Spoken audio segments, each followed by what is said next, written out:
Hello बच्चों, चलिए बच्चों हम लोग शुरू करते हैं एक्सरसाइज 4.2। तो 4.2 का जो पहला क्वेश्चन है बेटा वो है, first one is this one. इसको बोला गया है कि without expanding using the properties of determinants we have to show that this is equal to 0। तो बहुत ही आसान सवाल है।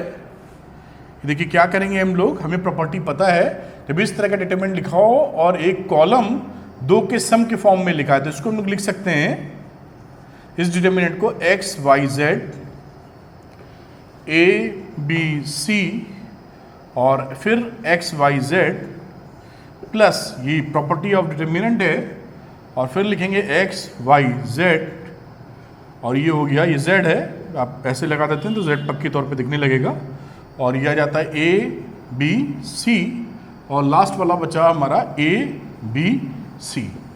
By using the property we can write that कि ये डिटरमिनेंट इस तरह लिखा जा सकता है। अब देखिए ये डिटरमिनेंट की वैल्यू 0 हो जाएगी, क्यों?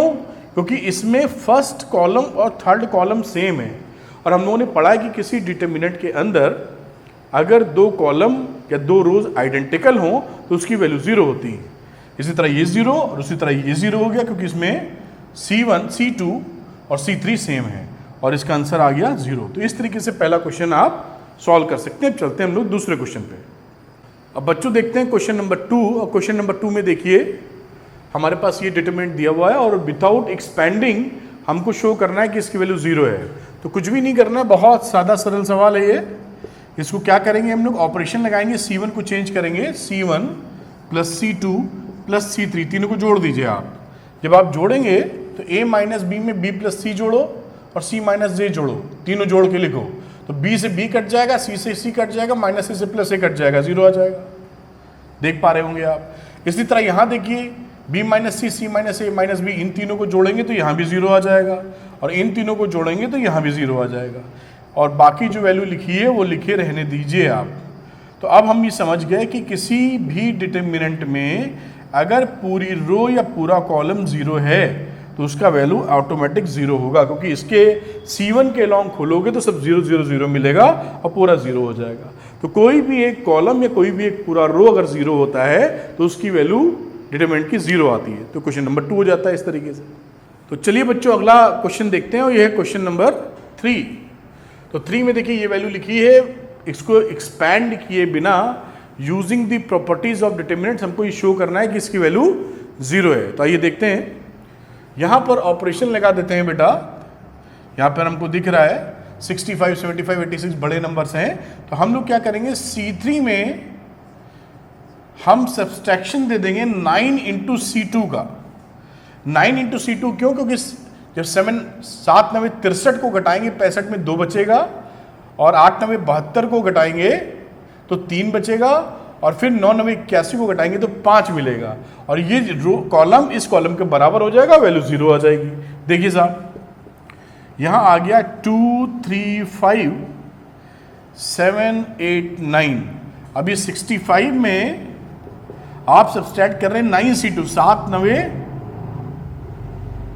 63, फिर 9 को करें 7 9 72, 75 में 72 चला गया और फिर ये 86 में 81 चला गया। ऐसा ही तो लिखोगे इस सेपरेशन के बाद। अब देखो अब क्या हो गया, 2 3 5 7 8 9 और यहाँ वैल्यू आ जाएगी आपकी 2 3 5। अब यहाँ पे कॉलम 1 एंड कॉलम 3 आइडेंटिकल है और आइडेंटिकल होने की वजह से इसकी वैल्यू 0 के बराबर है। तो बिना एक्सपैंड किए आप इस तरीके से प्रूव कर सकते हैं कि इसकी वैल्यू 0 किस तरह आ रही है। चलिए अगले क्वेश्चन पे चलते हैं।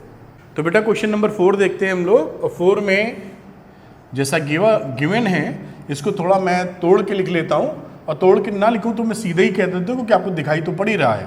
C3 में हम लोग C2 को ऐड कर देंगे बेटा। अब देखो क्या होगा, 1 1 1, ये BC CA AB कोई चेंज नहीं था, C3 में चेंज है। तो C3 पहले क्या था, AB मल्टीप्लाई किया AC और साथ में C2 जोड़ दिया यानी प्लस BC, ये बन गया। यहाँ पे आ जाओ, BC प्लस AB पहले से था, ये मल्टीप्लाई करके और CA और जोड़ दिया है इसमें। इसी तरह इसमें आ जाओ, CA प्लस CB और इसमें और जोड़ दिया है AB। अब ध्यान से देखिए AB plus AC plus BC A B plus B C plus A C, फिर यहाँ देखिए A B plus B C plus C A सब एक इक्वल है, तो ये कॉमन निकाल लो यहाँ से। तो A B plus A C plus B C हमने कॉमन निकाल लिया, 1 1 1 बचा, यहाँ बचा बी सी सी ए और ए बी, और यहाँ भी 1 1 1 आ गया। अब आप जानते हैं कि डिटर्मिनेंट में अगर दो रोज या दो कॉलम्स आइडेंटिकल हो तो वैल्यू 0 होती है। यहाँ पे कॉलम 1 और 3 हमारे आइडेंटिकल हैं, आपको दिख रहा है तीनों में 1 1 है, उस केस में इसकी वैल्यू कितनी आ जाएगी बेटा 0। और इस प्रॉपर्टी के बेसिस पे क्वेश्चन नंबर 4 पूरी तरह आपका सॉल्व हो जाता है। चलते हैं अगले क्वेश्चन पर। अब चलिए क्वेश्चन करते हैं क्वेश्चन नंबर 5। अभी इस क्वेश्चन में देखिए ये डिटरमिनेंट की वैल्यू दी है, प्रूव करना है ए पी एक्स इस फॉर्मेट में लाना है। तो ए पी एक्स की बात करें अगर हम लोग, तो ये देखिए इस तरह से वैल्यू दिख रही है। हम इसमें पहला काम क्या करते हैं कि इसके रो और कॉलम को इंटरचेंज कर देते हैं। देखिए वहां से बात पकड़ने में आएगी, तो interchanging rows and columns, value में कोई फर्क नहीं आता, हम जान चुके थे, हम लोग आर आई को सी आई में चेंज कर देते हैं। तो वैल्यू क्या बन गई है यहाँ पर, इसको रो को कॉलम में लिख लो, b प्लस सी, ये आ जाएगा यहाँ पर q प्लस आर, ये आ जाएगा y प्लस z, और ये आ जाएगा c plus a, r plus p और z प्लस x। फिर रो को कॉलम में किया, a plus b, p plus q और x प्लस y। ये रो को कॉलम को इंटरचेंज किया तो ये वैल्यू हमको मिल जाती है। अब हम लोग क्या करते हैं कि यहाँ पर C3 में, इस कॉलम में C3 कॉलम में इन दोनों को जोड़ के घटा देते हैं, यानी C3 में माइनस C1 प्लस C2, इन दोनों को C1 C2 को ऐड करेंगे और इसमें घटा देंगे हम लोग। तो क्या फायदा मिलेगा हमें, देखिए एक तो एक कैंसिल हो जाएगा, एक बी कैंसिल हो जाएगा, केवल CC मिलेगा यहाँ पर। तो ध्यान से देखिए, चलते हैं हम लोग, और पहले दो कॉलम्स में कोई फर्क नहीं था तो कॉपी पेस्ट कर लो उसको, जैसे हमारा काम होता दिखे, r प्लस पी और ये रहा y प्लस जेड और z प्लस एक्स। अब यहाँ आ जाओ, इसमें हम लोगों ने C3 में इन दोनों को घटाना है, तो ये यहाँ पर a प्लस बी है ना, तो इन दोनों को जब जोड़ोगे तो यहाँ से देखिए a कैंसिल हो जाएगा, यहाँ से b कैंसिल हो जाएगा, ये 2c मिलेगा, यानी आएगा -2c। देख पा रहे होंगे आप। इधर घटाने की बात की जाए, इस p से ये p कट जाएगा, इस q से ये q कट जाएगा, आएगा -2r। इधर आ जाइए, इस x से ये x कट जाएगा, इस y से ये y कट जाएगा, ये मिलेगा -2z। ये वैल्यू आती है, हमें दिखाई पड़ रही है। अब इसके बाद आप क्या कर सकते हैं, 2 कॉमन ले सकते हैं बाहर, -2 कॉमन आ रहा है, -2 बाहर ले लीजिए। अब यहाँ पर देखिए -2 अगर आप कॉमन ले लेंगे, यहाँ मैं लिख देता हूँ, तो ये आ जाएगा = -2c, c ना लो, -2 कॉमन लिया है, ये बचेगा b plus a, c plus a, और यहाँ -2 कॉमन चला गया तो बचा c। यहाँ आ जाओ, q plus r, r plus p, और यहाँ बचा r। यहाँ आ जाइए, y plus z, z plus x, और यहाँ बचा केवल z। ठीक है, अब देखिए क्या है, अब अपने को तो कोई प्लस प्लस वाला टर्म है नहीं, ये c r z दिख रहा है, c c यहाँ दिख रहा है, r यहाँ दिख रहा है, z यहाँ दिख रहा है। तो हम क्या करेंगे, C1 में C3 घटा दो और C2 में भी C3 घटा दो। तो C1 में ये घटा दिया, ये घटा दिया, ये घटा दिया, तो ये सब सिंगल टर्म हो जाएंगे। देखिए -2, C1 में C3 घटाया तो ये C खत्म हो जाएगा, इसी तरह R खत्म, Z खत्म, तो आ जाएगा BQY। अब यहां देखिए, इसमें भी ये C खत्म, R खत्म, तो C खत्म तो बचा A, R खत्म तो बचा P, और यहाँ Z खत्म तो बचा X। सिंगल टर्म आ गए सारे, CRZ। अब देखते हैं कि पहले वाले के पास क्या पहुंचे, तो बिल्कुल हमें दिखाई पड़ रहा है कि ये जो कॉलम है BQY, ये BQY ये लिखा हुआ है रो वाइज। तो अगेन हम इंटरचेंज कर देंगे, अगेन इंटरचेंजिंग रोज इनटू कॉलम्स। एक बार और चेंज कर दो, यानी रोज को हम लोगों ने कॉलम में फिर से चेंज कर दिया। अब देखिए वैल्यू क्या आ जाएगी, -2। अभी जो रो थी कॉलम लिख लो, BAC QPR और उसके बाद YXZ। ये देखिए यहां पहुंच गए। अभी भी फाइनल रिजल्ट नहीं आ रहा है क्योंकि BQY हमारा बीच में है, CRZ ओके है, तो रो को रो1 रो2 को इंटरचेंज कर देंगे, यानी रो1 और रो2 आपस में इंटरचेंज कर देते हैं। जब आप इंटरचेंज करते हैं रो1 रो2 को एक बार रोज को, तो एक माइनस साइन आ जाता है यहां पर, आपको याद होगा। तो माइनस साइन आएगा तो प्लस कर देगा और यहां वैल्यू बन जाएगी APX BQY और CRZ। और ये देखिए हेंस प्रूव्ड, यही आपको प्रूफ करना था, APX BQY और CRZ। इस तरीके से क्वेश्चन कर सकते हैं। ये क्वेश्चन पे थोड़ा आपको ध्यान देना पड़ेगा क्योंकि अगर इंटरचेंज नहीं करेंगे तो यहां से ऐसा लगता है कि हम पहुंचे कैसे, कुछ भी करने जाएंगे तो फंसता हुआ दिखता है। तो ये क्वेश्चन कम से कम एक बार आपका फोकस चाहता है, यहां इंटरचेंज किया है, फिर तो वर्किंग और फिर इंटरचेंज किया है। तो इस क्वेश्चन को रजिस्टर में बिना देखे एक बार कर लीजिए, जिससे ये बात पक्की हो जाए। आगे की बात करते हैं हम लोग। अब क्वेश्चन नंबर 6 करते हैं। इसे हमें using the properties of determinants हमको प्रूफ करना है, सीधे एक्सपैंड नहीं करना है। तो चलिए देखते हैं। और ये क्वेश्चन है हमारे सामने डिटर्मिनेंट का। अब इसको 0 के बराबर कैसे दिखा सकते हैं, तो देखिए इस क्वेश्चन में क्या करते हैं हम लोग, पहले C से डिवाइड और मल्टीप्लाई करेंगे और इस C को C/C1 होता है 1 तो लिख सकते हैं, इस C को मल्टीप्लाई करेंगे पहली वाली रो में 0 AC और -BC। अब देखिए -A 0 -C BC 0, ये डिटरमिनेंट हो गया, ये 1/C है और C को अंदर मल्टीप्लाई कर दिया रो 1 में। आप समझ पाए होंगे। अब इसके बाद हम लोग क्या करते हैं, AC BC आ रहा था यहाँ पर, तो यहाँ पर हम लोग पहले वाले रो को चेंज कर देते हैं रो 1 और आप मल्टीप्लाई कर दीजिए सेकंड रो को B से BR2। तो BR2 करके आप इसमें सब्सट्रैक्ट कर दीजिए, तो देखिए क्या वैल्यू मिलने वाली है आपको। तो यह आ जाएगा 1/C, रो 1 चेंज होगा तो -A 0 -C BC 0, और यहां पर इसको हमने B से मल्टीप्लाई किया था, AB हो जाएगा और घटा देंगे तो यहां आ जाएगा AB। देखिए बहुत अच्छी बात, 0 का तो कोई फर्क पड़ता नहीं, तो AC का AC।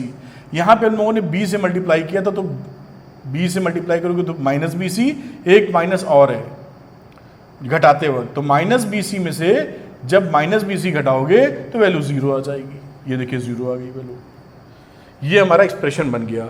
अब देखिए क्या कीजिए, पहली वाली रो से A कॉमन ले लीजिए, जहां आपने कॉमन ले लिया तो BC0 -A 0 -C और BC 0, यानी पहला रो और तीसरा रो आइडेंटिकल है, रो 1 एंड रो 3 आर आइडेंटिकल। तो इससे क्या हो गया, इसकी वैल्यू आपकी 0 हो गई बाय प्रॉपर्टी। तो ये बात आपको ध्यान रखनी होगी। अब आपके दिमाग में ऐसे प्रश्न उठ सकते हैं कि सर ये मालूम कैसे पड़ेगा कि C से डिवाइड क्या C से मल्टीप्लाई, उससे मल्टीप्लाई करके बात बनेगी हमारी। तो देखिए इसका एक ही तरीका है कि इसके जितने क्वेश्चन है उसको लगाइए अच्छे से और प्रैक्टिस कीजिए। जब प्रैक्टिस करेंगे तो ये सब बातें दिमाग में आ जाएंगी कि हम डिवाइड मल्टीप्लाई करके भी काम कर सकते हैं, और जहां आपको मौका मिले जैसा दिख रहा है वो मौका यूज कीजिए और काम खत्म कीजिए। तो ये प्रैक्टिस से ही आएगा, कोई सेट इसका फॉर्मूला नहीं है कि आपको बताया जा सके कि इस सवाल में मल्टीप्लाई कर लेना, इस सवाल में डिवाइड कर लेना। तो ये आप अपने दिमाग से थोड़ा सा प्रैक्टिस करने के बाद आपको आने लगेगा। तो चलते हैं हम लोग अगले क्वेश्चन पे, क्वेश्चन नंबर 7 पे। तो बेटा हम लोग क्वेश्चन नंबर 7 लगाते हैं, और 7 में देखिए कैसे कर सकते हैं, विदाउट यूजिंग प्रॉपर्टीज से करना है सवाल, तो सीधे ओपन नहीं कर देना है। तो सोल्यूशन में आते हैं और यहां पर देखते हैं, देखिए पहली रो में A कॉमन मिल रहा है, दूसरी रो में B कॉमन मिल रहा है और तीसरी रो में C कॉमन मिल रहा है। तो आप A B C पहली वाली रो से A निकालो, दूसरी रो से B निकालो, तीसरी रो से C निकालो, और यहाँ वैल्यू क्या बन गई, -A निकल चुका है, बचा B, A निकल चुका है, बचा C, यहाँ से B निकल चुका है, तो ये बचा विदाउट B, और ये जो वैल्यू लिखी हुई है। यहाँ पे सी निकल चुका तो बचा ए, बचा बी और बचा -c। बहुत अच्छी बात, ये एक्सप्रेशन है। अब देखिए इसमें ए कॉमन दिख रहा है, इसमें बी कॉमन दिख रहा है, इसमें सी कॉमन दिख रहा है। फिर से कॉमन निकाल लो, A B C. First column से ए, सेकंड कॉलम से बी और थर्ड कॉलम से सी। तो जब ए बी सी एक और आ जाएगा तो ये बन जाएगा A square B square C square, क्योंकि A B C into A B C. और यहाँ वैल्यू हो जाएगी -1 1 1 और यहाँ 1 -1 1 1 1 -1। बहुत ही सारी वैल्यूज 1 1 मिलती हुई दिख रही हैं। अब ज़्यादा से ज़्यादा जीरो करने का प्रयास हम लोग करेंगे और देखते हैं कैसे आ सकता है, और रो वन के लॉन्ग खोलने की बात भी कर सकते हैं हम लोग। तो यहाँ पर ऑपरेशन लगा दो कि R1 में R2 आप जोड़ दो बेटा। अगर R1 में R2 जोड़ दोगे तो क्या आएगा, ए square B square C square तो पहले से था, इसमें जोड़ोगे तो मिलेगा 0, इसमें जोड़ोगे तो मिलेगा 0, इसमें जोड़ोगे तो मिलेगा 2, और यहाँ आ गया 1 -1 1 1 1 -1। अब एक्सपैंड कर दो अलोंग R1, तो लिख सकते हैं यहाँ पर, आप लिख लीजिएगा, आगे से मैं बोल दिया करूंगा, एक्सपेंडिंग डिटर्मिनेंट अलोंग रो वन। आप जानते हैं कोई भी स्पेशल चीज नहीं है, रो वन के अलोंग एक्सपैंड कर रहे हैं, लेकिन लिखना जरूरी है जिससे टीचर समझ पाए कि आप कर क्या रहे हैं। ये हो गई पहली वाली वैल्यू, ब्रैकेट लगाओ, प्लस माइनस प्लस तो 0 0 है, बात खत्म। लास्ट में पहुंचते हैं तो +2 आ गया, ब्रैकेट लगाया, इससे जाने वाली रो इससे जाने वाला कॉलम छोड़ दो, ये 4 बचे तो 1 × 1 माइनस -1 × 1 -1 और माइनस प्लस, ये वैल्यू आ गई। अब ये देखिए 2 और 2 4, ये आ गया 4 a² b² c², और यही देखिए आपको प्रूफ करना था। तो इस तरीके से प्रूफ हो जाएगा, बहुत सरल रहते हैं। आपको प्रैक्टिस जरूर चाहिए। देखिए डिटरमिनेंट में अगर प्रैक्टिस नहीं करेंगे, रीड आउट करके जाएंगे तो सवाल फंस जाएंगे आपके। तो प्रैक्टिस जरूर कीजिएगा और कुछ छोटी मोटी ट्रिक्स जो लग रही है उसको ध्यान रखिए। अगला सवाल करते हैं क्वेश्चन नंबर 8। तो चलिए बच्चों हम लोग करते हैं क्वेश्चन नंबर 8 के 2 पार्ट है, पहला पार्ट हैंडल कर रहे हैं अभी हम लोग। तो पहले पार्ट में बोला इन्होंने 1a² ये एक्सप्रेशन आपको दिख रहा है, प्रूफ करना है। तो चलिए इसमें कुछ ऑपरेशन जहां पे 1 दिख जाते हैं, हमारे लिए सवाल तो सरल हो ही जाता है। कॉलम 1 में 3 1 दिख रहे हैं, तो 2 1 को हम 0 बना लेंगे, फिर एक्सपैंड कर लेंगे। तो देखिए किस तरीके से कर सकते हैं आप कर सकते हैं कि R1 में ही चेंज कर लो, R1 को कर दो R1 - R2 और R2 को चेंज कर दो R2 - R3। तो R1 में R2 घटाओगे, इस R1 में ये घटा रहे हो, तो क्या वैल्यू बनेगी, ऊपर वाला तो 0 आ जाएगा, फिर आ जाएगा a - b, ये घटाओगे तो a² - b², देख पा रहे होंगे। फिर R2 में R3 घटा दो तो फिर 0 मिल गया, ये आ गया b - c, और यहाँ आ गया b² - c², और ये तो वैल्यू 1c² थी ही। बहुत अच्छी बात। अब देखिए यहां से इस रो 1 से a - b कॉमन ले लो, a² - b² क्या होता है, a - b × a + b, तो a - b तो कॉमन ले ही लोगे, तो a - b ले लेते हैं पहले रो नंबर 1 से। रो नंबर 2 से इसी तरीके से b - c कॉमन ले लो, और रो नंबर 3 से अभी कुछ कॉमन आते दिखता नहीं, तो ये 2 स्टेप कॉमन लेते हैं। फिर आगे देखते हैं, 0 लिखा, यहाँ कॉमन जा चुका था, 1 बचा, यहाँ बचा a + b, क्योंकि फॉर्मूला होता है ना a + b × a - b, तो a - b चला गया है। फिर 0 1 और b + c, नीचे 1c² ये हमारा डिटरमिनेंट बनके बढ़िया तैयार है। अब हम कॉलम 1 के अलोंग इसको ओपन कर देंगे। तो आइए इधर ओपन करते हैं हम लोग। अब देखिए कॉलम 1 के अलोंग आप ओपन करेंगे, अगर लिख दीजिए एक्सपेंडिंग अलोंग, मैं लिख देता हूं कॉलम 1 के अलोंग एक्सपैंड कर रहे हैं, जैसे आपको पता है किसके अलोंग एक्सपैंड कर रहे हैं। तो ये था पहला वाला a - b, दूसरा वाला था b - c। अब ब्रैकेट लगा लो बेटा, प्लस माइनस प्लस, शुरू के 2 0 हैं तो बात खत्म, और ये प्लस है तो ये आ गया +1, फिर ब्रैकेट लगाया, ये हो गई रो नंबर 3।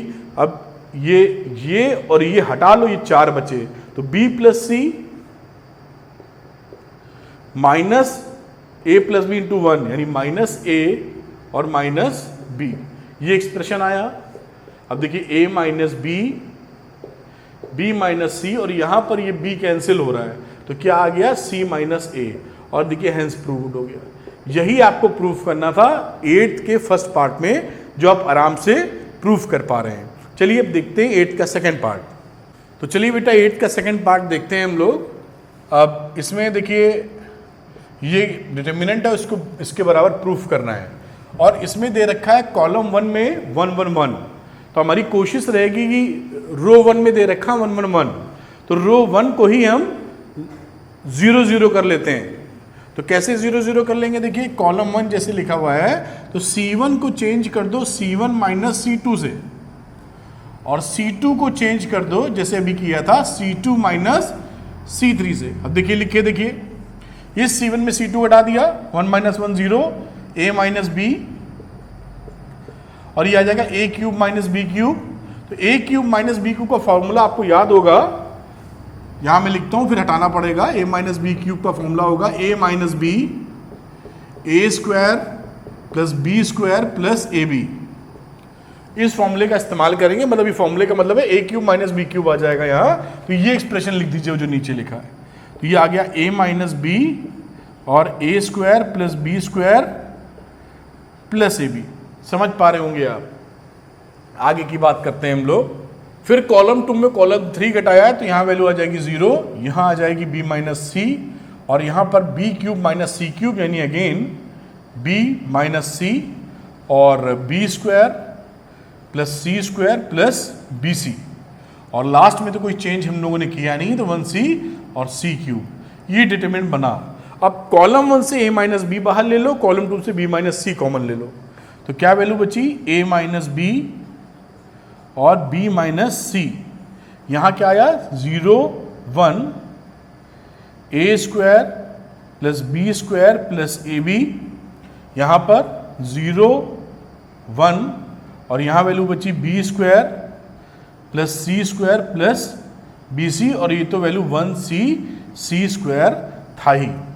अब इस रो 1 में 2 0 दिख रहा है, 1 के अलॉन्ग एक्सपैंड कर देते हैं हम लोग। आइए, तो 1 के अलॉन्ग अगर एक्सपैंड कर देते हैं तो वैल्यू क्या बनेगी A माइनस B और B माइनस C। अगर कुछ कैंसिलेशन हो पाएंगे तो और हल्का कर लें, वरना सीधे ही हम लोग 1 के अलॉन्ग ओपन कर सकते हैं। कर ही दीजिए ओपन। तो ये हो गया 1 के अलॉन्ग चले हम लोग तो प्लस माइनस प्लस, तो इसका मल्टीप्लिकेशन इससे, तो ये आ गया B square plus C square plus BC, और यहां वैल्यू हो गई minus A square minus B square और फिर रहा अंत में माइनस AB। अब देखिए यहां पहुंचो ना तो अपने आप समझ जाओ कि A minus B B minus C तो था ही। अब ये दो फैक्टर हैं, ये इसके फैक्टर यानी C माइनस A निकलेगा, इससे आइडिया लगा लो। तो C माइनस A का हम फैक्टराइजेशन बना लेते हैं। अभी देखिए इसको लिख दीजिए A माइनस B और B माइनस C और C माइनस A को एक साथ लेना शुरू करते हैं। तो C स्क्वायर A स्क्वायर को एक साथ ले लो, इसका जोड़ा बना दिया। अब इसी तरीके से अपने को चाहिए C माइनस A, C और A और कहां मिलता दिख रहा है, ये BC में से B कॉमन लेंगे तो C माइनस A मिल जाएगा, और ये B स्क्वायर कैंसिल हो गया था। अब इसमें से आपने B कॉमन लिया तो ये मिल गया C माइनस A। देख पा रहे होगे बेटा आप। अब C माइनस A कॉमन ले लो, A minus B B minus C, और इसमें से C माइनस A कॉमन गया। आप जान रहे हैं ये A square C square minus A square का मतलब होता है C plus A into C minus B, और C माइनस A जा चुका है तो क्या बचा C प्लस A, और यहाँ क्या बचा B, और ये देखिए जो प्रूफ करना था आ गया। तो इससे बहुत आप बढ़िया तरीके से इस तरह कर सकते हैं, A minus B B minus C C minus A, और ये आ गया A plus B plus C, hence proof. तो 8 का सेकंड पार्ट इस तरीके से आप प्रूव कर सकते हैं। थोड़ी प्रैक्टिस डिटरमिनेंट में जरूर करिएगा, वरना ये सवाल हर दफे अटकेंगे। थोड़ा सा आपको ट्रिक्स लगानी पड़ती है। ट्रिक्स का मतलब प्रैक्टिस के दौरान क्या क्या करना है देखते जाइए और करते जाइए। क्वेश्चन नंबर 9 देखते हैं। अब देखिए क्वेश्चन हमारे सामने है और इसमें x minus Y Y minus Z और z माइनस एक्स का फैक्टर आ रहे हैं। तो इस फैक्टर को ध्यान में रख के हम लोग कैसे ला सकते हैं फैक्टर। देखिए अभी तो कुछ समाधान सा नहीं दिखता किसी में से कुछ जो आओ कि फैक्टर आ जाएं। एक ट्रिक लगेगी जो बहुत एक स्टेप मैं करूंगा, वो स्टेप हमेशा ध्यान रखिएगा। बोर्ड में अक्सर इस स्टेप वाले क्वेश्चंस आते हैं। तो आप क्या करेंगे, एक्स वाई जेड लिखिए अपॉन एक्स वाई जेड लिखिए, समझाने के लिए लिख रहे हो ना, डायरेक्ट कर देंगे आप। तो एक्स वाई जेड को वन हो गया, one X Y Z upon X Y Z. अब इस एक्स वाई जेड को हटा लीजिए, इस एक्स वाई जेड का जो एक्स था ऊपर वाला वो मल्टीप्लाई कर दीजिए आप रो में। तो रो में मल्टीप्लाई करेंगे तो आ जाएगा एक्स स्क्वायर एक्स क्यूब और एक्स वाई जेड, और इसका जो y था वो R2 में मल्टीप्लाई कर दो, तो वाई स्क्वायर वाई क्यूब और एक्स वाई जेड। रो 3 में आप z मल्टीप्लाई कर दो, तो जेड स्क्वायर और बचा यहाँ पर बेटा जेड क्यूब और ये बचा एक्स वाई जेड। ये बहुत इंपॉर्टेंट स्टेप है बेटा, ये जो किया गया है इसको नोट करिएगा, ये आपको आना चाहिए वरना ये गाड़ी अटक जाती है। अब ये कॉलम 3 में एक्स वाई जेड तो सबका सेम ही है, तो एक्स वाई जेड कॉमन ले लो फिर से। तो आपने जब एक्स वाई जेड कॉमन लिया तो एक्स वाई जेड बाहर आ गया और एक्स वाई जेड तो नीचे था ही। अब देखिए ये एक्सप्रेशन क्या बन गया, X square Y square Z square X cube Y cube Z cube 1 1 1। अब देखिए कितना सरल एक्सप्रेशन है पहले की हिसाब से। अब बिल्कुल फैक्टर आप निकालने की गुंजाइश, पूरे फैक्टर निकालने की गुंजाइश मिल जाएगी आपको। अब आगे चलते हैं हम लोग और देखते हैं क्या क्या चीज़ें यहाँ की जा सकती हैं। तो हम लोग एक्स वाई जेड से एक्स वाई जेड कट जाएगा, 1 आ जाएगा। अब दूसरा ऑपरेशन क्या लगाओ, R1 में R2 घटा दो तो x माइनस वाई मिल जाएगा, और R2 में R3 घटा दो तो y माइनस जेड मिल जाएगा। What we are doing here कि R1 को चेंज करेंगे R1 माइनस R2 करके, और R2 को चेंज करेंगे R2 माइनस R1 करके। R1 चेंज हुआ है और R2 चेंज हुआ है, ठीक है। R1 में R2 घटा दीजिए और R2 में R1 घटा दीजिए। चलिए चलते हैं हम लोग। अब इसमें से आपने घटाया तो ये मिला X square minus Y square, और ये मिला X cube minus Y cube, ये मिला 0। इसमें नीचे वाला घटाया तो मिला Y square minus Z square, ये मिला Y cube minus Z cube 0, और नीचे वाले में कोई छेड़छाड़ हम लोगों ने नहीं की है तो वो एज इट इज चलाया। ये डिटरमिनेंट की वैल्यू बन गई। अब आप बहुत अच्छी तरह जानते हैं ए क्यूब माइनस बी क्यूब का फॉर्मूला यहाँ लगा दीजिए और यहाँ लगा दीजिए, तो ये बन जाएगा X plus Y into X minus Y, और ये एक्सप्रेशन बनेगा एक्स माइनस वाई करते हुए जो लिखा था अभी, फिर x square plus Y square plus x Y. तो ऊपर से आप कॉमन ले सकते हैं, क्या कॉमन ले सकते हैं, एक्स माइनस वाई रो 1 से, और रो 2 से कॉमन ले सकते हैं वाई माइनस जेड, ठीक है। अब देखिए बनाते हैं इसको। अगर आपने x माइनस वाई कॉमन ले लिया, ध्यान से देखो तो यहां आ जाएगा x प्लस वाई आ जाएगा, यहां क्या आ जाएगा, x माइनस वाई जा चुका है तो बचेगा X square plus Y square plus x Y, और इसमें से तो कुछ था ही नहीं, ये एक्सप्रेशन बचा। आगे चलते हैं और आगे बचेगा y प्लस जेड इसी तरह से, और यहां बचेगा Y square Z square plus Y Z और तीसरा वाला 0, और नीचे वाला तो जेड स्क्वायर जेड क्यूब और 1 तो था ही हमारे पास। ये एक्सप्रेशन आ गया साहब हमारे पास। अब इस एक्सप्रेशन के बाद कुछ वैल्यूज और अगर कम हो पाए इसमें तो बड़ी अच्छी बात है, वरना कॉलम 3 से हम खोल देंगे इसको। ये मिलेगा तो ये इससे मल्टीप्लाई होगा, ये इससे मल्टीप्लाई होगा, और ये इसका फैक्टर निकलने वाला है, ये पक्का मान के चलिए आप। तो हम लोग एक्सपैंड कर देते हैं अलोंग C3 के अलोंग एक्सपैंड कर रहे हैं, तो मिला x minus Y Y minus Z, और C3 में प्लस प्लस माइनस प्लस होता है, प्लस माइनस प्लस, यानी इसका हो जाएगा कितना भाई 3 3 है, 3 3 6 होता है इवन, तो पॉजिटिव रहेगा। तो ये रहा पॉजिटिव का 1, जाने वाली रो जाने वाला कॉलम खत्म कर दिया, इन दोनों को मल्टीप्लाई करके लिखना पड़ेगा। तो आप लिखेंगे x plus Y into y square plus z square plus Y z, फिर माइनस इन दोनों को मल्टीप्लाई करके लिखेंगे, तो लिखेंगे y प्लस जेड फिर x square plus Y square plus x y. ये बात बन गई। अब देखिए हमको यहाँ पर x माइनस वाई और y माइनस जेड मिल चुका है, यानी हम लोग कर बिल्कुल तरीके से रहे हैं, तो ये एक्सप्रेशन हमको इसी में से निकालना है। तो हमें z माइनस एक्स का फैक्टर इसके अंदर मिलेगा। अगर हम z माइनस एक्स का फैक्टर इसमें से एक्सट्रैक्ट कर लें तो यही चीज़ बचेगी। तो अपना दिमाग कहाँ लगाना है कि z माइनस एक्स कहाँ कहाँ बन सकता है। अभी तो हमें मल्टीप्लाई करके लिखना पड़ेगा, थोड़ा सा टर्म जो भी 6-7 टर्म आएंगे वो लिखने पड़ेंगे। तो हम लोग लिखते हैं अभी, तो x माइनस वाई और y माइनस जेड, ये फैक्टर हो गया। अब यहाँ पर आपको थोड़ा सा कैलकुलेशन करना पड़ेगा z माइनस एक्स की दिशा में। तो चलिए मल्टीप्लाई कीजिए यहाँ पर, तो ये आ गया एक्स क्यूब, x से करोगे तो आ जाएगा एक्स जेड स्क्वायर, x से करोगे तो आ जाएगा एक्स वाई जेड, फिर y से करोगे तो आ जाएगा वाई क्यूब, y से करोगे तो आ जाएगा वाई जेड स्क्वायर, फिर y से करोगे तो आ जाएगा प्लस वाई स्क्वायर जेड। मैं इन दोनों को मल्टीप्लाई करके यहाँ लिखता हूँ, फिर y से मल्टीप्लाई करेंगे तो minus y x square minus Y cube, फिर माइनस एक्स वाई स्क्वायर, फिर z वाला चलिए शुरू कीजिए, minus z x square minus z y square और माइनस एक्स वाई जेड। ये देखिए एक्सप्रेशन एक हमको मिला। इसको सिंपली मल्टीप्लिकेशन करने के बाद कोई ऐसी बात नहीं, कुछ एक्सप्रेशन कट रहे होंगे इसमें। तो ये देखिए एक्स वाई जेड और एक्स वाई जेड तो कट ही गया साहब, और भी कुछ कट रहा है, वाई क्यूब कट रहा है। अब देखिए इसमें 2 का मल्टीप्लिकेशन है तो वाई क्यूब तो आता ही नहीं दिख रहा है, तो वाई क्यूब से ये वाई क्यूब कट गया। और भी कुछ कट रहा हो तो काट लेंगे, वरना आगे बढ़ेंगे हम लोग। अब कुछ कटता हुआ नहीं दिख रहा है, वाई जेड स्क्वायर नहीं कट रहा है।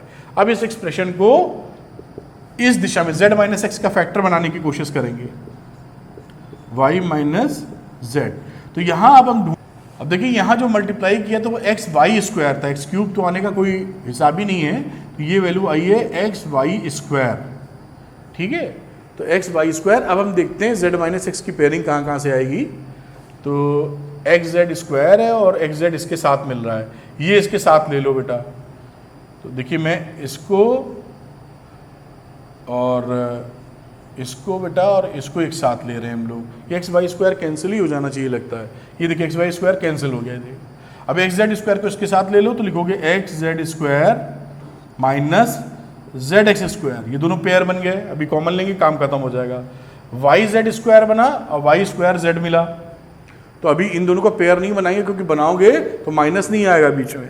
तो वाई एक्स स्क्वायर का बनाते हैं किसी से, इसमें z नहीं, ये भी नहीं बनेगा। तो z वाला ढूंढो, z वाई स्क्वायर का बना लो इससे। तो z वाई स्क्वायर का ले लेते हैं वाई जेड स्क्वायर से, तो plus Y z square minus z y square. अभी लास्ट वाला तो यही बचा, ये आ गया प्लस वाई स्क्वायर जेड और माइनस वाई ये एक्स स्क्वायर। तो बेटा यहाँ पर ये एक्सप्रेशन आया था, इसको आप सॉल्व करेंगे तो कई वैल्यूज कट जाएंगी, कैंसिल हो जाएंगी और ये हाथ में केवल बचेगा। देखिए इतना हिस्सा। अब इसको बचने में यहाँ पर आप x और z कॉमन ले लीजिए तो z माइनस एक्स, यहाँ आप ले लीजिए y कॉमन तो z square minus x square आएगा। फॉर्मूला लगा दीजिए z plus x into Z minus x. इस पूरे एक्सप्रेशन में z माइनस एक्स को बाहर ले लीजिए तो ये बन गया फैक्टर, ये बना एक्स जेड और यहाँ पर z माइनस एक्स बाहर जा चुका है तो वाई जेड और वाई एक्स वाई। और यही आपको प्रूफ करना था क्वेश्चन नंबर 9 में। ये देखिए तो इस तरीके से ही प्रूव कर सकते हैं। थोड़ी सी अलजेब्रा थी, जो प्रैक्टिस आप कर लेंगे तो आसानी से लगा पाएंगे। चलिए चलते हैं अगले सवाल पे, क्वेश्चन नंबर 10 के ऊपर। तो चलिए बच्चों हम लोग चलते हैं क्वेश्चन नंबर 10 पर। इसके 2 पार्ट्स हैं, पहला पार्ट हैंडल करते हैं, पहले सॉल्व करते हैं। ये एक्सप्रेशन लिखा हुआ डिटर्मिनेंट, जिसको ये प्रूफ करना by using the properties of determinant. तो देखिए यहाँ पर जो फैक्टर के फॉर्म में दिया रहे तो हमेशा ध्यान लगाइए कि 5x + 1 या 4 - x कैसे मिल सकता है, इसमें से क्या घटाने जोड़ने पर। तो हमें दिखाई पड़ रहा है कि अगर हम लोग इन तीनों कॉलम को जोड़ दें तो 2x मिलके 4x और ये 5वां x 5x + 4 मिल जाएगा हमको। यही चीज़ यहाँ हो जाएगी, यही चीज़ यहाँ हो जाएगी। तो हम लोग करते क्या है कि C1 को C1 + C2 + C3 कर लेते हैं, तो ये फैक्टर मिलेगा, अपने आप ही लाइट हो जाएगा डिटर्मिनेंट। अब यहाँ पर जब जोड़ा, ऐड किया सबको, 2x 4x 5x 5x + 4। Second column में कोई बदलाव नहीं था, इसको चाहो तो आप लिख ही लो ऐसे, क्योंकि इनमें तो कोई चेंज हम लोग करे नहीं हैं। और ये हो गया x + 4। अब यहाँ आ जाएंगे सेकंड में, तो फिर इसको जोड़िए 2x 4x 5x + 4 और इसी तरीके से तीसरे वाला भी आ जाएगा 5x प्लस 4। यहाँ देखिए 2 4x 5x 5x प्लस 4। अब ये साफ दिख रहा है कि कॉलम 1 से 5x प्लस 4 कॉमन ले सकते हैं, जो इसको सही डायरेक्शन में अपने को ले जा रहा है। तो लिख दीजिए taking out 5x plus 4 from C1 column 1 से, 9 नहीं लगना चाहिए, C1 है। तो 5x प्लस 4 आपने कॉमन ले लिया। अभी वैल्यू बची 1 1 1, 2x x प्लस 4, 2x और फिर रहा 2x और x प्लस 4। अब यहाँ पे हमें 2 0 हम लोग ले आए तो बात बन जाएगी हमारी, 2 0 लाना और कुछ नहीं करना है। अब ऐसा अगर घटा दें कि 4 माइनस एक्स मिले हमको, तो देखिए x प्लस 4 में अगर हम 2x घटा दें तो 4 बचेगा, एक x को ये खा जाएगा और ये क्या बचेगा 4 माइनस एक्स। तो ये वैल्यू 4 माइनस एक्स आती दिख रही है और ये 0 हो जाएगी। तो हम ये समझ गए कि हमको R2 में से अगर R1 घटा दें तो हमारा R2 तो सेट है साहब। और इसी तरीके से देखिए हमारा ये जो थर्ड रो है, थर्ड रो में अगर सेकंड रो घटा दें तो ये भी सेट है। तो हम लोग R3 में से R1 को भी सब्सट्रैक्ट कर देंगे और अपना काम बहुत अच्छी तरीके से बन जाएगा। आइए देखते हैं। तो अब इसको लिखते हैं इस एक्सप्रेशन को। अब R1 में तो कोई चेंज किया नहीं है, तो ये हो गया 5x प्लस 4 और R1 में कोई चेंज नहीं था, इसलिए R1 तो रह गया 1 2x और 2x। लेकिन हम लोगों ने R2 में R1 घटाया है तो ये वैल्यू आ गई 0। फिर इसमें ये घटा दीजिए तो आ जाएगा 4 माइनस एक्स, आप देख पा रहे होंगे। फिर इसमें ये घटा दोगे तो वैल्यू आ जाएगी 0। यहाँ आ जाओ, R3 में R1 घटाया तो R3 में R1 घटाया तो मिला 0। इसमें ये वैल्यू घटाओगे मिल जाएगा 0। इसमें x प्लस 4 में से 2x घटाओगे तो आ जाएगा 4 माइनस एक्स। ये देखिए पहले से कितना ज़्यादा हल्का हो चुका है डिटरमिनेंट। अब ये कॉलम 1 के एक्सपैंड कर दो, एक्सपैंडिंग along C1। तो ये वैल्यू रही 5x प्लस 4 और पहले वाला मिला 1। अब इसका इससे मल्टीप्लिकेशन कर दोगे तो 4 माइनस एक्स का होल स्क्वायर, ये 0 है, बात खत्म। और ये देखिए वैल्यू आ गई कितने आराम से 5x प्लस 4 और साथ में 4 माइनस एक्स का होल स्क्वायर, और यही आपको प्रूफ करना था, हैंस प्रूव्ड। तो एक ज़रूर देखिए फैक्टर वाले में कि किस दिशा में, किस डायरेक्शन में अपने को बढ़ना है। इसका सेकंड पार्ट करते हैं, 10th का सेकंड पार्ट हम लोग। तो बच्चों हम लोग 10th का सेकंड पार्ट करते हैं। फिर देखिए हमें क्लू क्या मिलेगा, इस डिटरमिनेंट को ऐसे प्रूफ करना है। एक फैक्टर है k और दूसरा फैक्टर है 3y प्लस k। तो देखिए 3y प्लस k क्या इसमें से निकाल सकते हो, तो आंसर है निकाल सकते हो। कैसे, ये देखिए तीनों को अगर जोड़ दीजिए आप y तो 3y प्लस k मिल जाएगा। तो हम समझ गए कि हमें क्या करना चाहिए, C1 को C1 plus C2 plus C3 again कर देना चाहिए। अब ये करने पे क्या मिलेगा, देखिए यहाँ मिलेगा 3y प्लस k और सेकंड थर्ड कॉलम तो अनचेंज है तो उसको लिख ही लो बेटा आप। ये हम लोगों ने कॉपी पेस्ट कर लिया सेकंड और थर्ड कॉलम को। अब फर्स्ट कॉलम में इसको ऐड करोगे तो y 3y प्लस k दिख ही रहा है आपको, और अगेन इसी तरह 3y plus k number 3 column में तीनों जोड़ के। अब इसे 3y प्लस k कॉमन ले लो तो हम लोग सही दिशा में बढ़ रहे हैं क्योंकि एक फैक्टर हमारा निकल आया। अभी सवाल अपने आप होने के लिए तैयार है। y 1 y plus k y और 1 y और y प्लस k। अब यहाँ पर दो वैल्यू 0 बना के ओपन कर देंगे हम लोग। अब कोशिश ऐसा करते हैं कि k ही बचे, तो हम लोग क्या करेंगे, रो 2 में रो 1 घटा दो, k बचेगा। देखो यहाँ तो रो 2 में रो 1 घटा दो और रो 3 में इसी तरीके से भी हम लोग रो 1 घटा देंगे, तो यहाँ ये वैल्यू कट जाएगी। आइए देखते हैं। अब यहाँ पर हम लोग आए, देखिए फैक्टर था 3y प्लस k, तो फैक्टर था ही। यहाँ पर रो 1 को हम लोगों ने चेंज नहीं किया है तो वो एज इट इज रहेगा, कॉपी पेस्ट 1 y। इसकी बात करो तो 1 में से 1 गया 0, R2 में से R1 कर रहे हैं, R2 में से R1, तो y प्लस k से y घटाया तो क्या बचा k, y में से y घटाया तो बचा 0। रो 3 में रो 3 माइनस रो 1, रो 3 में 1 में से 1 घटाया कितना मिला 0। y में से y घटाया तो कितना मिला 0, y प्लस k में से y घटाया तो क्या मिला k, बस खत्म। एक्सपैंड कर दीजिए along C1, अब 3y प्लस k और C1 के अलॉन्ग ओपन करेंगे तो ये हो गया आपका 1, ब्रैकेट ले लो, केवल यही बचा दैट इज k स्क्वायर। और देखिए इससे ज़्यादा सरल सवाल ये मिला k स्क्वायर, एक k कहीं मिसिंग है, या सवाल में ही मैंने k ज़्यादा लिख लिया, लेट अस चेक जी, ये k स्क्वायर आ जाएगा और ये सवाल में k क्यूब नहीं है, यहाँ पर k स्क्वायर है, तो ये वैल्यू हो जाएगी k square 3y plus k, और इस तरीके से हो जाएगा हेंस प्रूव। इस तरह से क्वेश्चन प्रूव हो जाता है। चलते हैं क्वेश्चन नंबर 11 पर। अब बेटा चलते हैं हम लोग क्वेश्चन नंबर 11 की तरफ। 11 में दो पार्ट है, पहला पार्ट हैंडल करते हैं हम लोग। तो पहले पार्ट में ये एक्सप्रेशन लिखा है डिटरमिनेंट, और साथ में लिखा है a प्लस बी प्लस सी का होल क्यूब। तो अब देखिए a प्लस बी प्लस सी इसका एक फैक्टर आ रहा है ना, तो इसमें हम लोग क्या जोड़ के घटा के a प्लस बी प्लस सी ला सकते हैं। कॉलम 1 में अगर तीनों कॉलम जोड़ोगे तो 2a नहीं आएगा। रो 1 में अगर r1 plus r2 plus r3 कर दो, a माइनस बी माइनस सी में 2b जोड़ दो 2c जोड़ दो, तो प्लस बी प्लस सी मिल जाएगा, आ जाएगा। यानी हमें क्या करना चाहिए, इस r1 को r1 plus r2 plus r3 कर देना चाहिए ऑपरेशन के तौर पर, और हमको ऊपर देखिए वैल्यू मिल जाएगी। अब शुरू करिए। नंबर 2 में कोई चेंज नहीं किया था, r2 में मतलब b minus c minus a 2b, और ये रहा 2c, ये रहा 2c, और c minus a minus b। ऊपर जो वैल्यू मिली हमें उसको सम किया। एक स्टेप और मैं यही कर दे रहा हूँ, आप पकड़िएगा बात को, लिख देता हूँ। अच्छा, यहाँ पर वैल्यू आप जोड़ोगे तो क्या मिलेगा, a प्लस बी प्लस सी, यहाँ भी a प्लस बी प्लस सी, और यहाँ भी a प्लस बी प्लस सी। आपको दिख रहा होगा 2b है, एक b कम होगा जुड़ जाएगा, एक c कम होगा जुड़ जाएगा।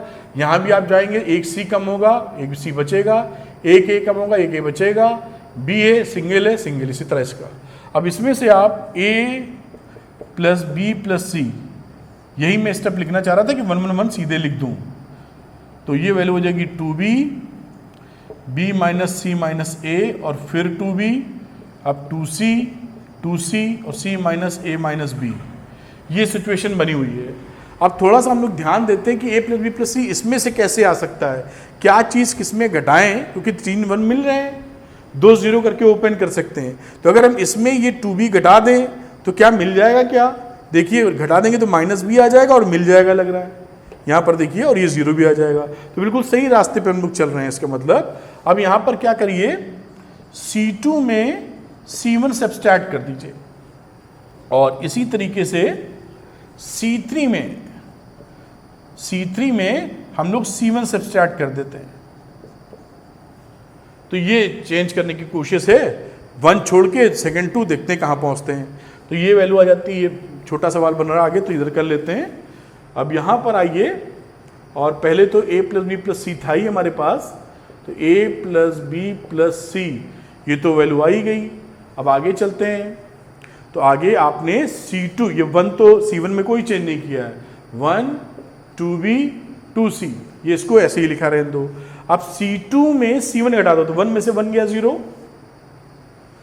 b minus c minus a में से 2b गया, तो क्या आ जाएगा, माइनस का a प्लस बी प्लस सी। देखो ध्यान से, ठीक है। फिर 2c में 2c गया 0। अब इसी तरीके से आ जाओ C3 में ये घटा रहे हो, तो 1 में से 1 गया 0, फिर 2b में 2b गया 0, और इस c minus a minus b में से 2c गया, तो क्या वैल्यू बची, माइनस कॉमन ले लो, a प्लस बी प्लस सी, ये वैल्यू बची। अब आप खुद ही देख रहे होंगे कि आ चुका है a। अब एक्सपैंड कर दो along रो 1 के along इसको ओपन कर दो, तो क्या बचेगा देखिए, a प्लस बी प्लस सी, ये 1 आ गया, इनटू इन दोनों का मल्टीप्लिकेशन, माइनस माइनस प्लस हो जाएंगे, तो a प्लस बी प्लस सी का होल स्क्वायर माइनस 0। अब इससे मल्टीप्लाई कर दोगे तो क्या मिल जाएगा, a प्लस बी प्लस सी का होल क्यूब, और ये देखिए हेंस प्रूव्ड हो गया। यही आपको प्रूव करना था। ये इंपॉर्टेंट क्वेश्चन एग्जामिनेशन में आ चुका है 11वें का पहला पार्ट। अब देखेंगे इसका 11th का सेकेंड पार्ट हम लोग। तो बच्चों लोग हम लोग 11th का सेकेंड पार्ट करते हैं। तो यहाँ पर देखिए फिर वही बात, x plus Y plus z का एक फैक्टर आ रहा है, तो हमें x plus Y plus z कहाँ से मिलेगा? साफ तौर पे हमको दिखाई पड़ रहा है कि हम लोग अगर कॉलम को जोड़ दें 1 2 3, तो ये देखिए 2z है, ये x मिलके 2x मिलेगा, y मिलके 2y मिल जाएगा और अपनी वैल्यू आ जाएगी। अगर आप रो को जोड़ेंगे तो नहीं मिलेगा, ध्यान दीजिएगा।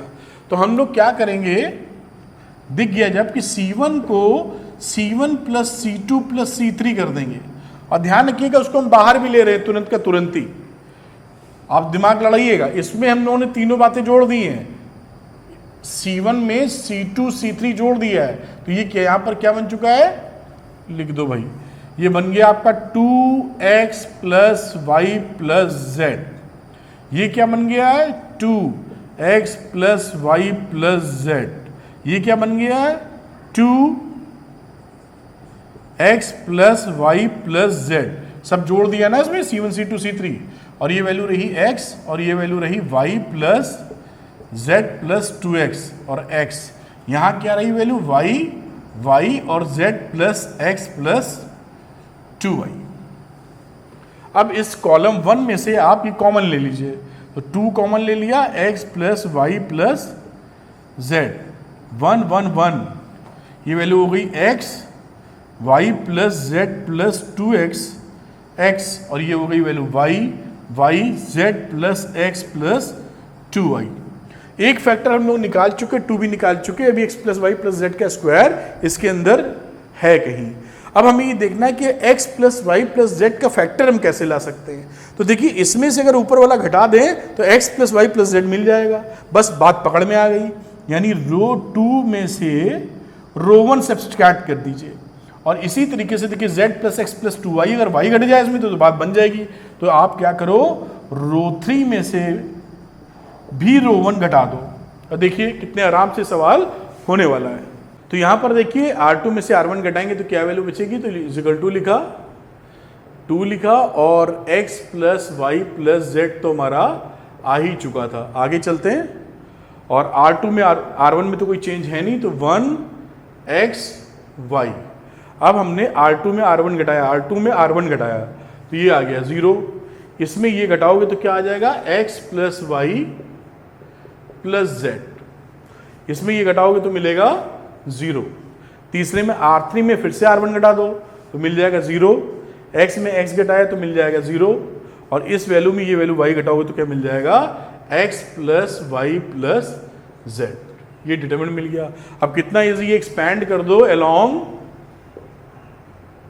C1, ये रहा 2x plus Y plus Z, और 1 के अलोंग एक्सपैंड कर रहे हो तो 1 रहा, और इन दोनों का multiplication x plus Y plus z का होल स्क्वायर, बाकी तो सब 0 ही है। और देखिए प्रूव हो गया ये। तो आप थोड़ा सा क्लू अगर ले लेंगे राइट हैंड साइड से तो आपकी बात बन जरूर जाएगी, आंसर आ गया या हेंस प्रूव हो गया। यही आपको प्रूव करना था। तो 11th का सेकंड पार्ट इस तरह बड़ी आसानी से आप कर सकते हैं। अब चलते हैं हम लोग 12th करते हैं। तो बच्चों हम लोग करते हैं क्वेश्चन नंबर 12, और देखिए इसमें 1 माइनस एक्स का क्यूब लिखा हुआ है। तो अभी हम लोग क्या करेंगे कि तीनों कॉलम को जोड़ लेंगे, C1 plus C2 plus C3, और देखते हैं उससे वैल्यू क्या हमारी बनती है। लेट अस चेक कि एक्स क्यूब है कि एक्स स्क्वायर, एक्स स्क्वायर है, तो ये वैल्यू हमारी आ जाएगी एक्स स्क्वायर। अब सेम वैल्यू मिल जाएगी। देखिए अगर हमने तीनों को ऐड कर दिया तो मिलेगी 1 प्लस एक्स स्क्वायर, और यहाँ वैल्यू बनती है एक्स और एक्स स्क्वायर। इधर भी अगेन 1 प्लस एक्स स्क्वायर, यहाँ आ गई 1 और x, यहाँ अगेन 1 प्लस एक्स स्क्वायर और 1। अपने आप देखिए सेट हो जाएगी, a cube minus b cube का फॉर्मूला बन जाएगा। अभी कॉलम 1 में से आप कॉमन ले लीजिए, 1 प्लस एक्स स्क्वायर, 1 1 1, x मिला, 1 मिला, एक्स स्क्वायर मिला, एक्स स्क्वायर x और 1। अब यहाँ पर कोशिश कीजिए वही 1 माइनस एक्स का फैक्टर लाने की, तो वैसे यहाँ 0 0 ले आएंगे तो भी बात खत्म हो जाएगी, तो चलिए वही करके खत्म करते हैं। R2 में आप R1 घटा दीजिए और R3 में भी हम लोग R1 को ही घटा देंगे। ठीक है, अब देखिए क्या वैल्यू बन जाएगी, इधर लिख लेते हैं।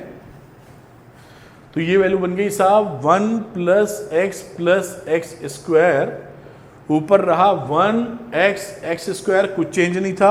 R2 में R1 घटाया 0, R2 में R1 घटाया 1 माइनस एक्स, और x में x स्क्वायर घटाया तो x कॉमन, तो 1 माइनस एक्स।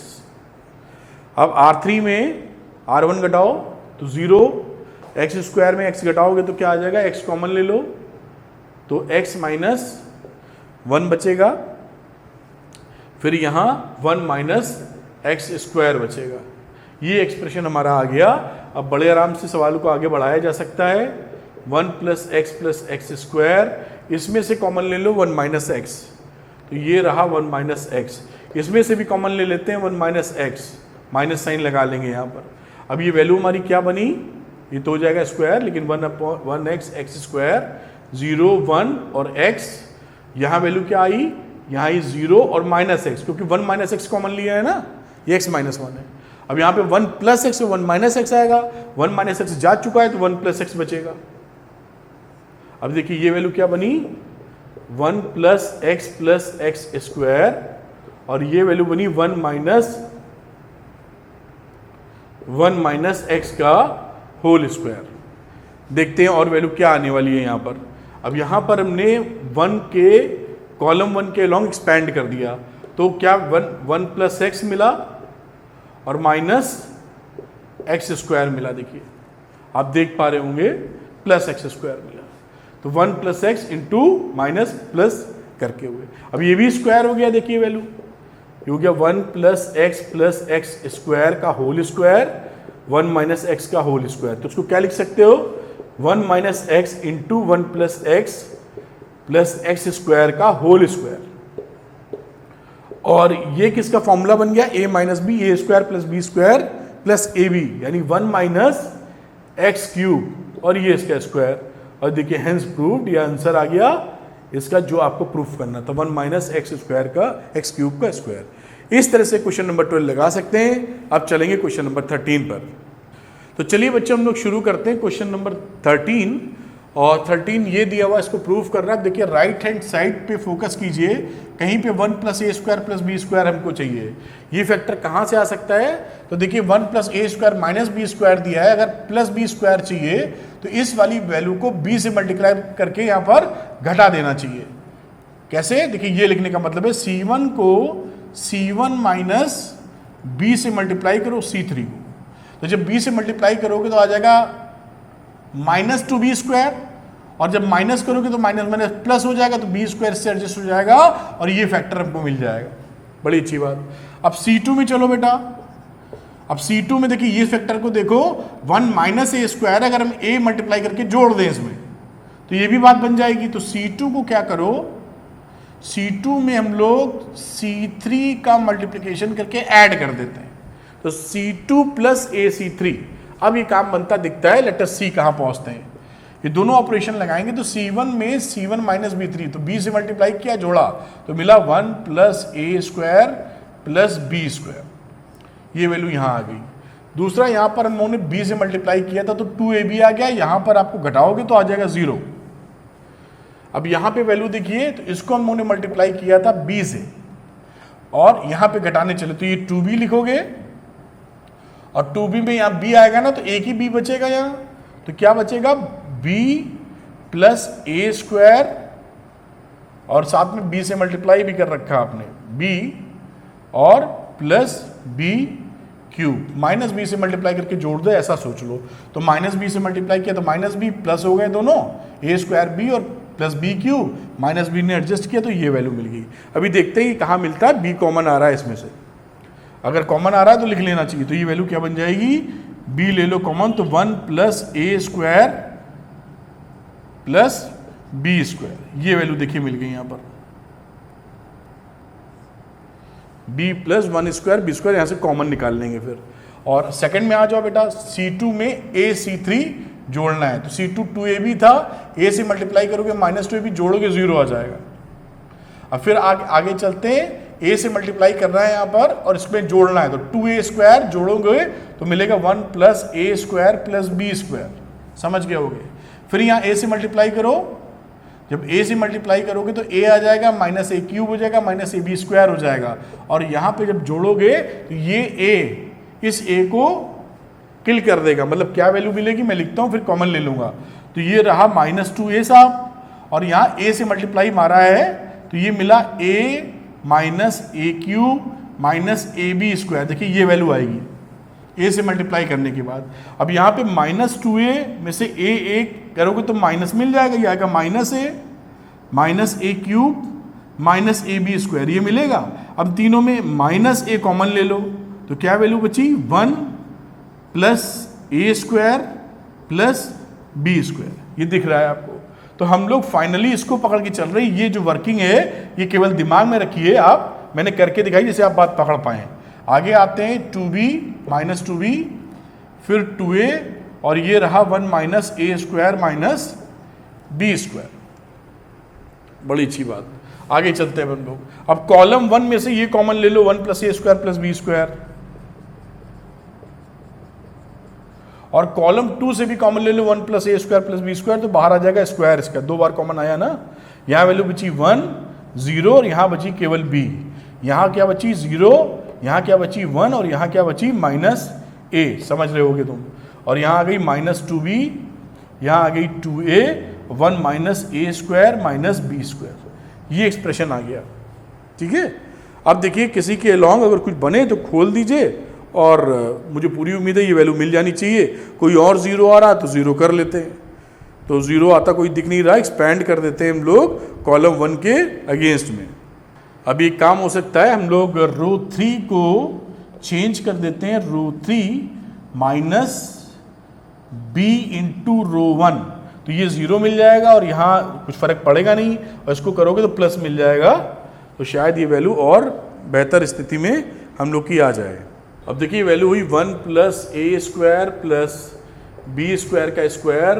आ गए हम लोग अंदर, तो रो 3 में चेंज करना है, तो रो 3 छोड़ दो भी, 1 0 -2B, और रो 2B आ गया 0 1 2A। इसमें B से मल्टीप्लाई करके उसमें से घटाया है तो ये 0 मिल जाएगा।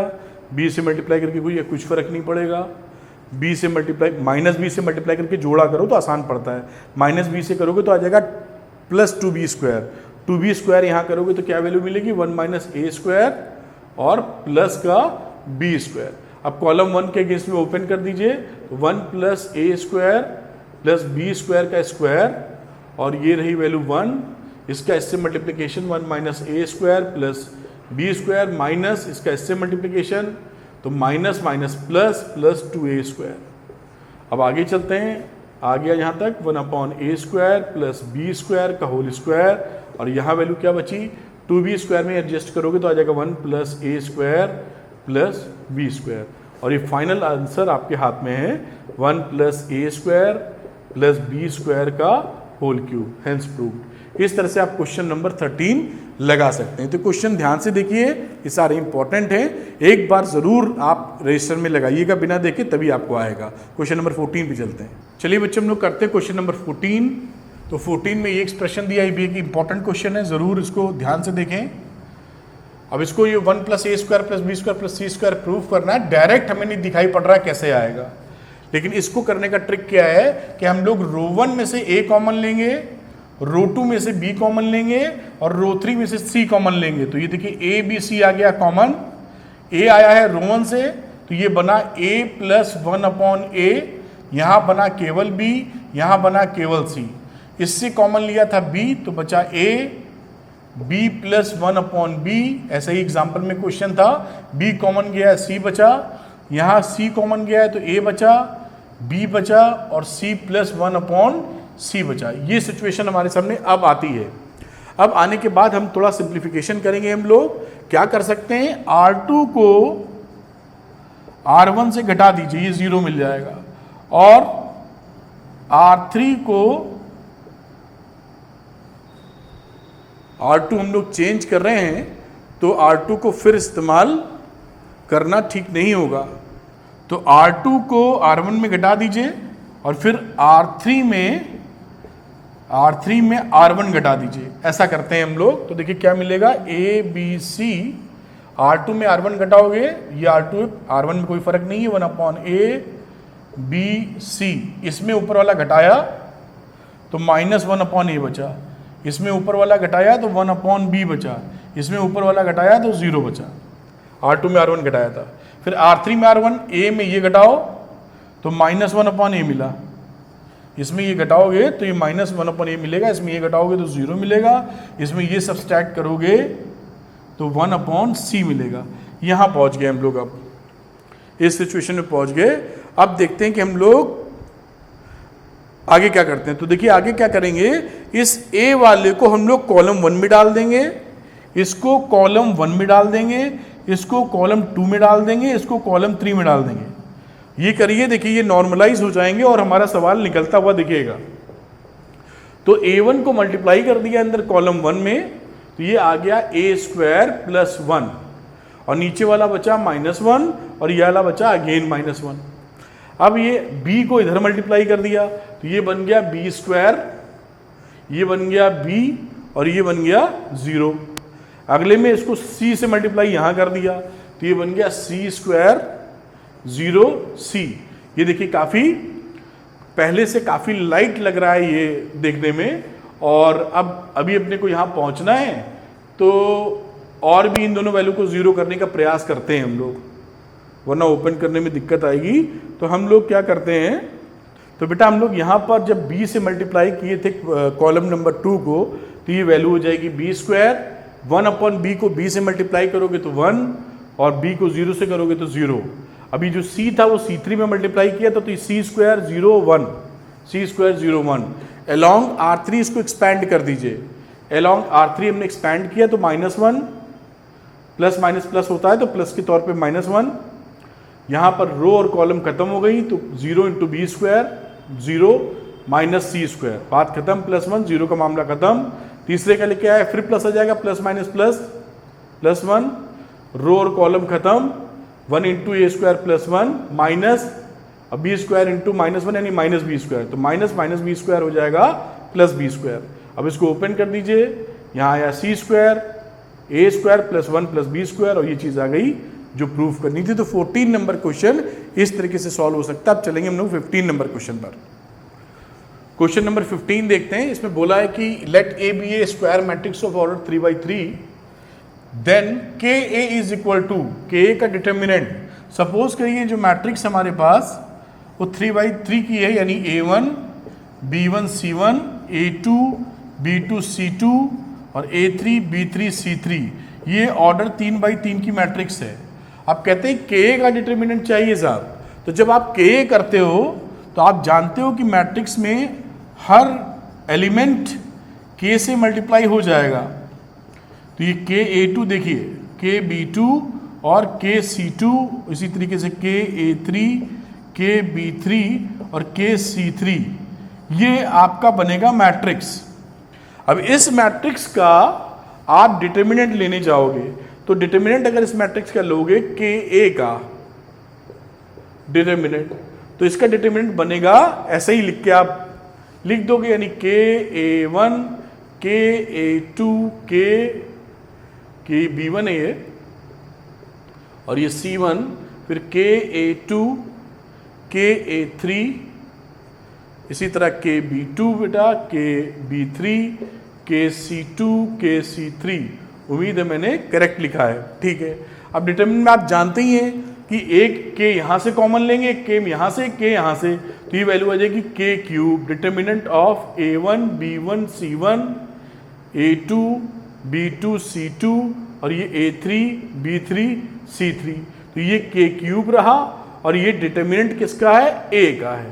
तो ये वैल्यू होगी K3A, K का डिटर्मिनेंट, और option number C is correct. तो option number C is correct. इस तरह से आप 15th का C ऑप्शन को करेक्ट कर सकते हैं। तो बेटा क्वेश्चन नंबर 16 देखते हैं। 16 में बोला है कि which of the following is correct. तो determinant is a square matrix, ये तो गलत है, डिटरमिनेंट मैट्रिक्स थोड़ी होता है, तो this is wrong. Determinant matrix नहीं होता। Determinant is a number associated to matrix. ये भी गलत है, क्यों? कि डिटर्मिनेंट नंबर तो एसोसिएट होता है लेकिन केवल मैट्रिक्स से नहीं होता, स्क्वायर मैट्रिक्स से होता है। तो तीसरा वाला option, determinant is a number associated to the square matrix, this is the correct option. Number associated होता है मैट्रिक्स से, लेकिन वो मैट्रिक्स होनी कैसी चाहिए? Square matrix. रेक्टेंगुलर मैट्रिक्स है तो बात नहीं बनेगी, तो डिटर्मिनेंट नहीं डिफाइंड है उसके लिए। नन ऑफ दिस, बात खत्म। तो आंसर है ऑप्शन नंबर सी। तो इस तरीके से आपने देखा कि हम लोगों ने पूरी एक्सरसाइज की, एक एक क्वेश्चन लगाया, डिटेल्ड में बात की है, समझाया है, इस उम्मीद से कि आप इन वीडियोस का जबरदस्त फायदा उठाएंगे और अपनी पढ़ाई को एक अलग लेवल पे ले जाएंगे। उम्मीद करते हैं ये वीडियो और हम लोग की हार्डवर्क आपको पसंद आ रहा होगा। Thank you very much, wish you all the best.